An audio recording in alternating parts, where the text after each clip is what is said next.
Mieux pulvériser, moins traiter. C'est ce que souhaitent tous les agriculteurs. Les chambres d'agriculture et la Fédération des CUMA mènent des recherches dans ce sens avec le programme Ecophyto. Elles recherchent, testent et adaptent de nouvelles solutions. Aujourd'hui, dans Suivez la Voie, nous allons à la rencontre de Gérard Beignet. Avec lui, nous allons faire un tour d'horizon de l'état des innovations en matière de pulvérisation. Différents types de bus, différents types de pulvées, tout un programme. Gérard Beignet, donc de Chambre d'agriculture Pays de la Loire. Donc, je suis chargé de mission en agriculture de précision. Et en l'occurrence, je m'occupe beaucoup du secteur de la pulvérisation.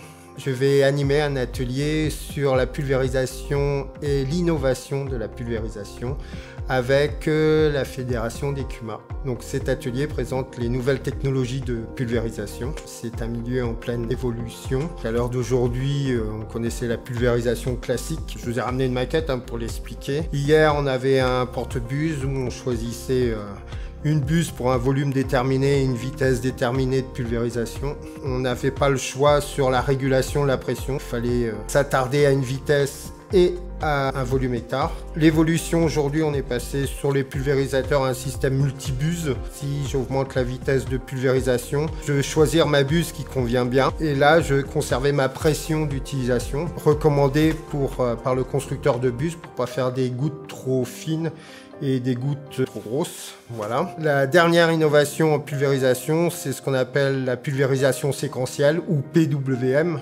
donc pulvérisation par pulse.